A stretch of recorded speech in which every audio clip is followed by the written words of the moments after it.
সাবেক প্রধানমন্ত্রী BNP chairperson ৬০ দলীয় এবং ২০ দলীয় জোটের নেত্রী বেগম খালেদা জিয়া তিনি গুরুতর অসুস্থ অবস্থায় আছেন।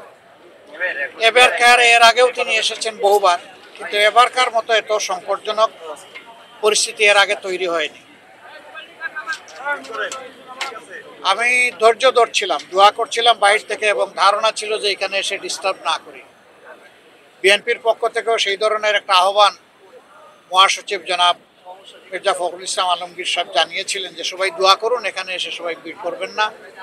এখানে ওনারও চিকিৎসা বিঘ্নিত হচ্ছে, আরও রোগীদের চিকিৎসা বিঘ্নিত হচ্ছে। কিন্তু আজকে আর কোনোভাবে মনকে বুঝাতে পারিনি, এই জন্য আসলাম। আমি ওনাকে দেখে এসেছি।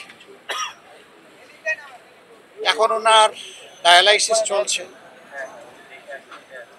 এবং তিনি আসলে ডিপ সিডেশনেই আছেন। সারা দুনিয়ার মানুষের সাথে আমরাও দোয়া করি আল্লাহ তাআলা ওনাকে সুস্থতার নিয়ামত দান করুন। তিনি সুস্থ হয়ে আবার ফিরে আসেন এবং জাতির খেদমতে বাকি জিন্দগিটা উনি যাতে কাটাতে পারেন সেই দোয়া করি। সুস্থতাও আল্লাহর নিয়ামত, অসুস্থতাও আল্লাহর নিয়ামত। এই ক্ষেত্রে তার আপনজন যারা আছেন, বিশেষ করে তার পরিবারের সম্মানিত সদস্যবৃন্দ, তাদের জন্য এই পরিস্থিতিতে ধৈর্য ধারণ করা বড় কঠিন। আমরা আল্লাহ তাআলার দরবারে দোয়া করি তারা যেন ধৈর্যের সাথে এই পরিস্থিতি মোকাবেলা করতে পারেন এবং আল্লাহর উপর তারাও যেন পূর্ণ ভরসা করতে পারেন। আল্লাহ তাআলার হাতে সব কিছুই আছে। আল্লাহ তাআলা জীবিতকে ধরে নিয়ে যেতে পারেন, আবার মরার মধ্যেও জান দিতে পারেন।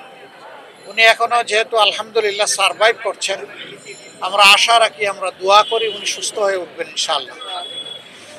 আপনারা সবাই দোয়া করবেন। আর এখানে হসপিটালের যে ডিসিপ্লিন, এটার ক্ষেত্রে আমাদের কারোই ব্রেক করা উচিত না। আমি মাত্র 1.5 মিনিট সময় সেখানে দাঁড়িয়েছি। আমার কর্তব্য নিষ্ঠা আমাকে বলেছে যে তোমার সুযোগ থাকলেও দীর্ঘক্ষণ এখানে দাঁড়ানো উচিত নয়। আমি দু চোখে একটু দেখে আসতে পেরেছি, এটা আমার সান্ত্বনা। আবারও আল্লাহ তাআলার কাছে দোয়া করি আল্লাহ তার বান্দিকে ক্ষমা করুন, তার উপর রহম করুন এবং তাকে সুস্থতার নিয়ামত দান করুন।